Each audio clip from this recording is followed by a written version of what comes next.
രാഹുൽ, ഈ മരുന്ന് പ്രതിസന്ധി പരിഹരിക്കേണ്ടതാണ് എന്ന അതിലൊരു തർക്കവുമില്ല. അതിൽ പരിഹാരത്തിലേക്ക് കാര്യങ്ങൾ പോകുന്നുണ്ടോ? യൂത്ത് കോൺഗ്രസിന്റെ പ്രതിഷേധത്തിന്റെ വിവരങ്ങൾ എന്താണ്? ഹാഷ്മി, കോഴിക്കോട് മെഡിക്കൽ കോളേജിലെ മരുന്ന് പ്രതിസന്ധി എത്രയും വേഗം പരിഹരിക്കണമെന്ന് ആവശ്യപ്പെട്ടുകൊണ്ടാണ് യൂത്ത് കോൺഗ്രസിന്റെ പ്രതിഷേധം നടക്കുന്നത്. മാർച്ചുമായി എത്തിയ യൂത്ത് കോൺഗ്രസ് പ്രവർത്തകർ ഇപ്പോൾ സൂപ്രണ്ടിന്റെ ഓഫീസിന് മുന്നിൽ പ്രതിഷേധം നടന്നുകൊണ്ടിരിക്കുകയാണ്.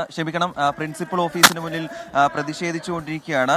നിരവധി യൂത്ത് കോൺഗ്രസ് പ്രവർത്തകരാണ് ഇപ്പോൾ പ്രതിഷേധവുമായി രംഗത്തെത്തിയിട്ടുള്ളത്. ഹാഷ്മി സൂചിപ്പിച്ച പോലെ തന്നെ ഇന്നലെ MK രാഘവന്റെ നേതൃത്വത്തിൽ ഉപവാസ സമരം ഉൾപ്പെടെ നടന്നിരുന്നു. പക്ഷേ ഈ പ്രതിഷേധത്തിലും കാര്യമായ നടപടി ഉണ്ടാകാത്ത സാഹചര്യത്തിലാണ് ഇപ്പോൾ പ്രതിഷേധവുമായി യൂത്ത് കോൺഗ്രസ് തന്നെ രംഗത്തെത്തിയിരിക്കുന്നത്. ഈ മരുന്ന് പ്രതിസന്ധി പരിഹരിക്കാതെ ഈ പ്രതിഷേധത്തിൽ നിന്നും പിന്നോട്ടില്ല. ഇതുമായി ബന്ധപ്പെട്ട് കോഴിക്കോട് മെഡിക്കൽ കോളേജ് പ്രിൻസിപ്പൽ ഉൾപ്പെടെ അടിയന്തര നടപടി സ്വീകരിക്കണമെന്നാണ് ഈ വിഷയത്തിൽ യൂത്ത് കോൺഗ്രസിന്റെ ആവശ്യം. അതേസമയം ഈ മരുന്ന് പ്രതിസന്ധി ഇപ്പോൾ 11ാം ദിവസത്തിലേക്ക് കടന്നിരിക്കുകയാണ്. ഇന്നലെ ആരോഗ്യമന്ത്രിയുടെ നേതൃത്വത്തിൽ തിരുവനന്തപുരത്ത് യോഗം ചേർന്നിരുന്നു. ആ യോഗത്തിന്റെ അടിസ്ഥാനത്തിൽ ഇന്നിപ്പോൾ 50 ഇന മരുന്നുകൾ എത്തിയിട്ടുണ്ട്.